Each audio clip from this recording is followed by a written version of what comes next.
baramubaza bati jya uduha uwo mutsima iteka haza igifu bari banyotewe no guhaza yuriye uyitanga. yego byashobokaga yuko kuko yabonye ko banyotewe n'ijambo ry'Imana areka twongere tubasuhuze tubifuriza amahoro y'Imana nshuti bakunzi bacu by'umwihariko inshuti z'akadasohoka z'ikiganiro umurunga w'ubumenyi. ngira ngo umurunga w'ubumenyi ni ikiganiro kigari twibanda ku mfuruka zose z'ubu buzima tukinjira mu ijambo ry'Imana, ubu buzima dutuwe turimo buri munsi, ariko uyu munsi turi mu gice cy'ijambo ry'Imana. Kuri mikoro ya mbere n'ubundi muri kumwe nanjye Nzeyimana Ibrahimuzo Ibrakadabra mwenye sauti original nta yandi habana abashaka. Nyamara kandi nanone sindi jyenyine ahubwo ndi kumwe na mwene data dufatanyije umurimo. uri kumwe nanjye Ishimwe Jean Pierre Professor Pimeka. Aha, urakoze cyane. Mbese ubundi uramahoro? Ndamahoro Ibra. Urashima? Ndashima Imana. Yego, kumirira mu mwana. Yego. Tugarutse muri iki kiganiro. N'ubundi ni ijambo ry'Imana tugiye kwibandaho. Yego. Nyamara Professor, reka tutangire dusenga Ibra twinjire mu kiganiro. Nibyo. Imana Data, Imana Mwana, Imana Mwuka Wera, Imana Data wa twese, reka tugushimire cyane kuko dukunda iteka, ntabwo duterwa ipfunwe no kukwita Data wa twese. Izina ryawe nirishimwe. Amen. Ni iby'igiciro cyinshi, iteka uhora utwereka urukundo rwawe ubicishije mu byo dukorera, nuko bihererwa icyubahiro. Amen. Twongeye kukuragiza buri mwana wese ukurikiye iki kiganiro ndetse n'uzagikurikira, kugira ngo ubane nawe utuzi twese kuko uri Data wa twese wadusobanukiwe. Niyo mpamvu buri muntu wese ubuze icyo akeneye, niyo mpamvu nsenze nsaba kugira ngo buri wese ujye umubera igisubizo ukurikije ubukene afite. Amen. Ngwino ubaye natwe kandi utwiyoborere muri iki kiganiro, niko gusaba kwacu mu izina rya Yesu. Amen. Urakoze cyane kuturagiza Imana. Yego. N'ubundi reka tujye mbere, twavanze tujye mbere. Ese ubundi urupfu rubaho? Urakoze cyane, ngira ngo ukoze ku mbarutso. Muri iki kiganiro cyacu tugiye kurebera hamwe ibanga ryo kudapfa. Ibanga ryo kudapfa. Bivuga ngo nimba urupfu ruriho, hari n'ibanga ryo kudapfa. Ibanga ryo kudapfa. Ndakeka iyo ngingo ibanga ryo kudapfa byakangurira abantu benshi byumviro kuko dutinya urupfu. Yego. Haramutse hariho intsinzi y'urupfu, iryo somo abantu baryiga bashishikaye. Yego. Ariko ngira ngo kimwe mu byo twishimira by'umwihariko nk'abana b'Imana nuko tudateza ubwoba n'urupfu. Nubwo twemera ko ruzatugeraho mu gihe runaka. Ngira ngo Ibra, yego, ndamutse nkubajije mbese Ibra uzapfa, ariko n'urutabana nakubwira ntiyego kuko nicyo tumenyeye. ni ukuvuga ngo umuntu wese wabayeho aba azi ko ategereje gupfa. Umuntu wese wabayeho aba azi ko n'ubundi igisigaye ari iherezo. Kuko hano kuri iyi si ikintu cyose kibayeho tuzi ko kigira iherezo uko cyaba kimeze kose. Yego. Niyo mpamvu rero twibaza, ese nyuma y'uko twebwe ubwacu tugize ubuzima bwa hano ku isi bukarangira, tugapfa. Yego. Ntabwo hakinguye. Ese nyuma yaho ibintu biba birangiriye iyo tumaze gupfa? Yego. Wenda ndagira ngo tubyumve muri ubu buryo bubiri. Twumve tugendeye mu mujyo w'iyobokamana ndetse tunaze muri ubu buzima busanzwe. Yego. Nituza muri ubu buzima busanzwe turabona urupfu nk'urupfu. Yego. Ariko nitwinjira mu kijambo ry'Imana rivuga ku rupfu, ariko byongeye ku rupfu rw'abandi rw'abizeye Imana. Yego. Turasigara tubona urupfu nk'aho rutakiri urupfu, ahubwo ari ibitotsi. Yego. Sibyo? Yego.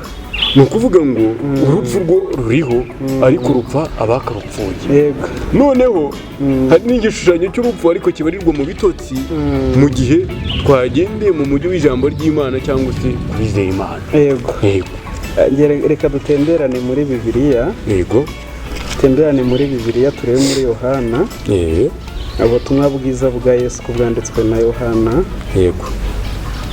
Igice cya 6. Turahera ku murongo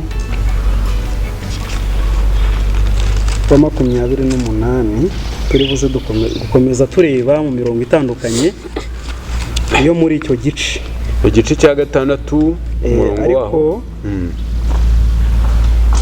titire y'amagambo ivuga iby'umutsima w'ubugingo. Iby'umutsima w'ubugingo. Iby'umutsima w'ubugingo. Hanyuma ku murongo wa 28. Yego. Haravuga hati n'ubundi titire wabivuze. Yego. Haravuga ngo iby'umutima w'ubugingo. Ku murongo wa 28 batubwiye amagambo akomeye. Yego.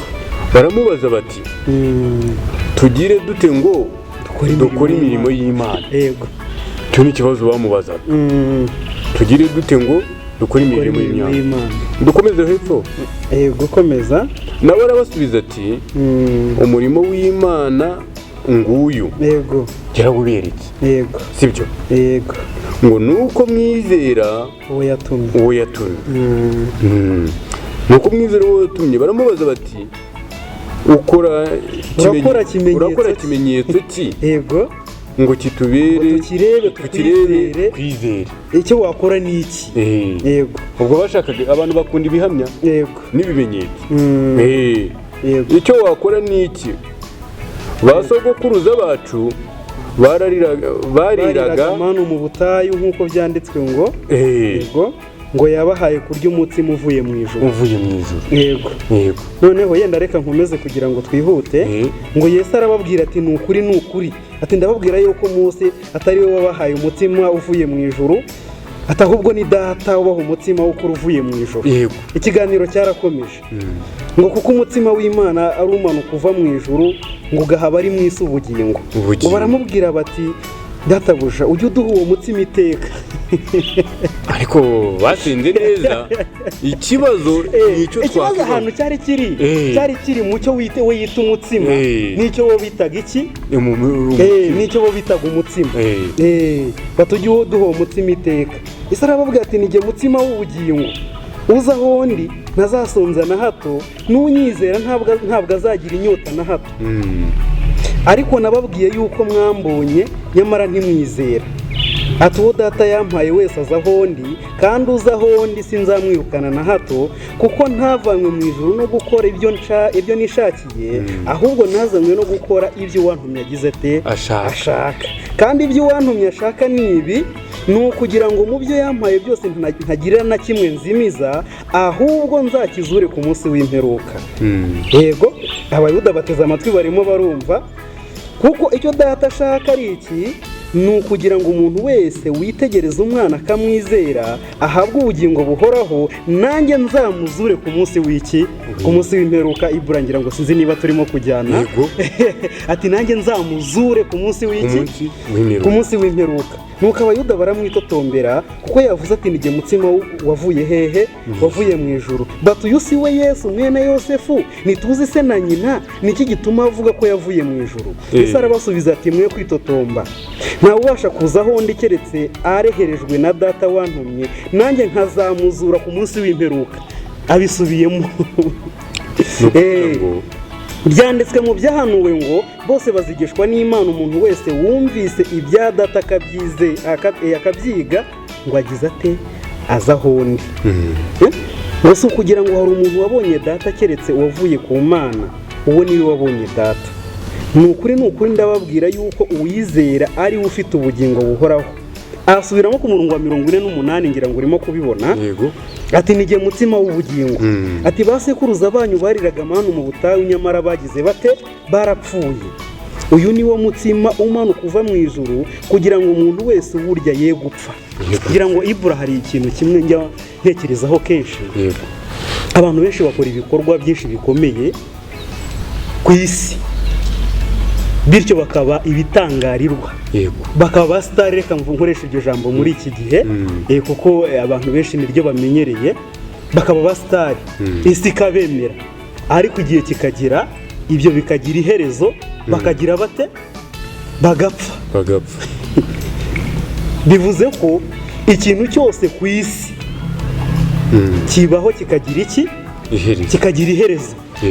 Ni ukuvuga ngo uko wahitinga kose, urwego isi yakwemeramo kose, birangira iherezo ryawe rigize rite, rigeze ku musozo. Ni ukuvuga ngo rero hano Yesu aravuga ati basekuruza banyu bariraga manu mu butayu nyamara barapfuye. Uyu ni wo mutsima umanuka uva mu ijuru kugira ngo umuntu burya ye kugira gute, ye gupfa. Mwibuke ko turimo tureba ibanga ryo kugira gute, ibanga ryo kudapfa. Ati nige mutsima muzima wavuye mu ijuru, umuntu ntarya uwo mutsima azabaho iteka ryose, kandi umutsima nzatanga kubwo abari mu isi kugira ngo babone ubugingo n'umubiri wanjye. Abayuda bajya impaka bati mbese uyu yabasha ate kuduha umubiri we ngo tuwurye? Bari banyotewe n'ibihaza igifu, bari banyotewe no guhaza igifu, ibihaza intekerezo zabo cyane. Kandi ubundi baratubwira ngo umubiri muzima utura muri roho nzima. Kugira ngo aba hari haciye igihe gito cyane abahagije, abaha imitsima bararya, abaha amafi bararya. Aha rero n'ubundi bari bamukurikiye atari izindi mpuhwe, bari bakurikiye ibyo ngibyo bari bariye. Nawe yarababwiye aterega icyatumye munkurikira, ati si ikindi, ati ahubwo ya mitsima mwariye niyo yagize ite, yatumye munkurikira. Atangiye kubabwira iby'umutsima w'ubugingo. Rero baravuga bataha, baterega n'ubundi, bati n'ubundi arongera ati n'ubundi araduha. Buriya hari ikintu mu kiganiro yagiranye na Yesu, ariko ubwo bagikorana ku mazi, Yesu yaramubwiye ati unywa kuri aya mazi azongera kugira gute, azongera kugira inyota, ariko unywa ku mazi nzamuha ntazagira inyota ukundi iteka ryose. Bivuga yuko ikibazo cyacu, amaso yacu asa nkareba ibiruriruri, arahumye cyane. Turimo turakururwa n'ibyo tubona kuri ino si, usibye ko nabyo atari ibyacu. Isi n'ibiyuzuye byose nibyo Uwiteka. None iruba ryacu n'irari ryacu byose biri ku by'isi.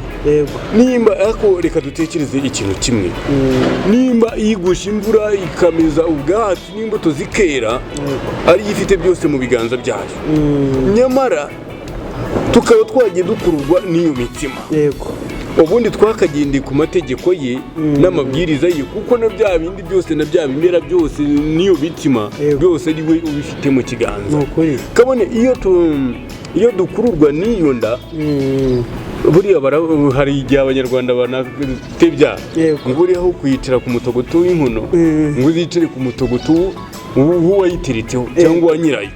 Ni ukuvuga ngo mbere y'uko kurakazwa ndetse bikome bakivumbura kuko batabonye iriya mitsima yifatika, iyo bacira bugufi imbere y'uriya uyitanga, byashobokaga yuko kuko yabonye ko banyotewe n'ijambo ry'Imana, kandi imibiri ikaba inaniwe ikenewe n'ibyo byo kurya, yari bwongera akanabaha indi.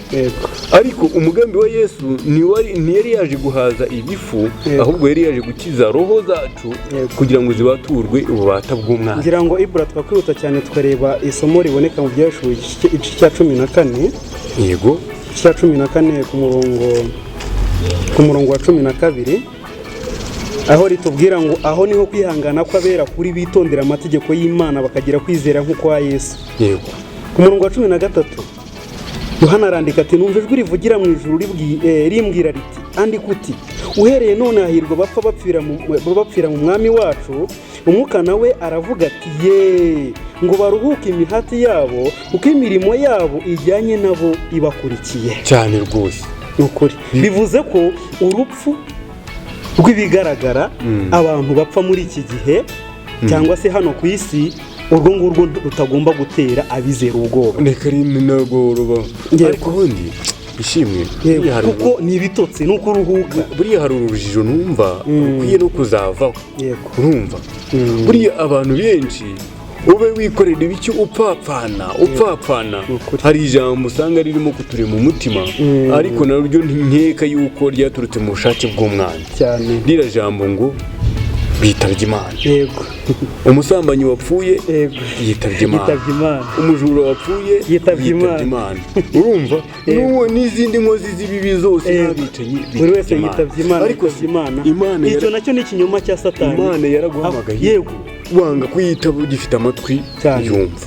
urumva ubonye akanya ko kuyitaba kuko wapfuye. Yego. uriya reka tuzirikane ko abantu bajye bamenya ko Imana ihamagara umuntu akiriho akibasha guhumeka acyumva. ntabwo rero Imana ihamagara uwapfuye. ntabwo Imana ihamagara uwapfuye. ngira ngo dusoza ikiganiro kuko iminota ibidutegeka turebe isomo n'ubundi riri mu byahishuwe. ibyahishuwe cya 20 turasoma duhereye ku murongo wa 12. ibyahishuwe igice cya 20 dusoza ikiganiro cyacu. ibyahishuwe igice cya 20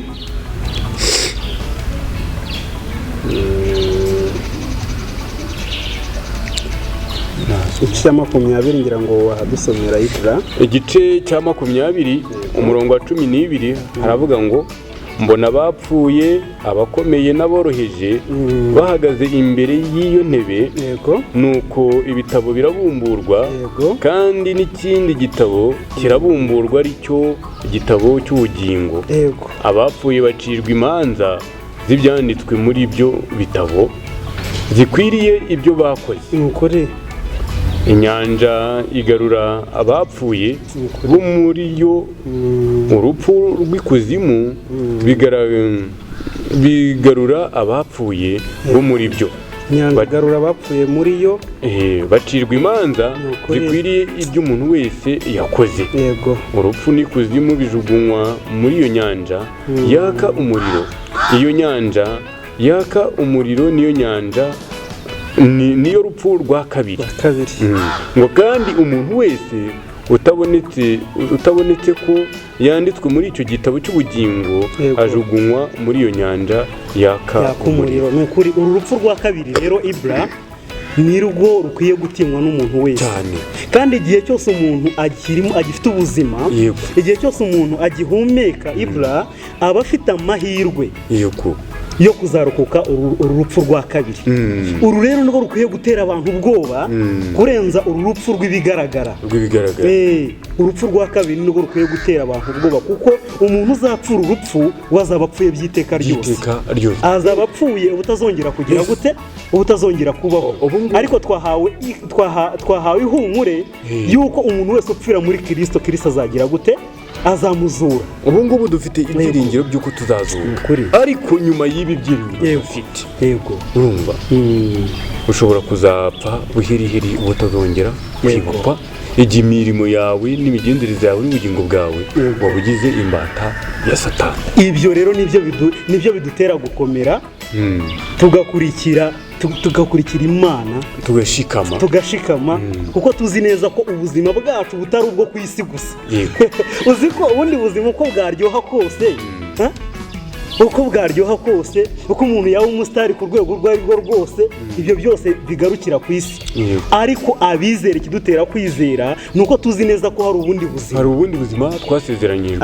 ahubwo mu gusoza iki kiganiro yaba umukoro wawe wahinduka umukoro wanjye mu guharanira icyo nicyo naharanira, nicyo waharanira. leta y'u Rwanda igira gahunda y'ejo heza, ariko natwe duharanire kugira ejo heza mu Mana. ngo umunyabwenge akwiye kwita ku iherezo rye. Profesa ngira ngo wakongera ukadukira imbere y'Imana tugasoza ikiganiro. ngira ngo mu kiganiro umurunga w'ubumenyi nk'uko abantu babimenyereye, by'umwihariko uyu munsi mu byo tumaze kuganiraho twarebaga insanganyamatsiko ivuga iby'ibanga ryo kudapfa. Mwari kumwe nanjye Ishimwe Jean Pierre, Professor Pimeka ndetse na Nzeyimana Ibrahimuzo Ibrakadabura mwenye sauti original nta yandi habana abashaka. Reka twishyire imbere y'Imana, Imana Data, Imana Mwana, Imana Mwuka. Reka tugushimire cyane ku bw'aya mahirwe uduhaye. Ni ukuri utukwemeje yuko umuntu wese upfira muri wowe uzamuzura ku munsi w'imperuka. Ndetse utubwiye yuko hari ubundi buzima dutegereje, ubuzima buzabaho nyuma y'urupfu rwa kabiri, aho abatarakwizeye bose bazapfa ndetse ntibagaragare mu muzuko wa mbere. Ni ukuri uzaturinde kugaragara mu muzuko wa kabiri, ubona nubwo twapfa ahubwo tuzagaragare mu muzuko wa mbere w'abazagusanganira, kugira ngo tuzabashe kwimana nawe imyaka 1000 nk'uko wabyandikishije mu ijambo ryawe. Ni ukuri turisabiye twebwe abari mu kiganiro, ndetse dusabiye n'abatwumva kugira ngo twese uzaduhe kugira iherezo ryiza, niko gusaba kwacu mu izina rya Yesu. Amen. Shalom. Shalom.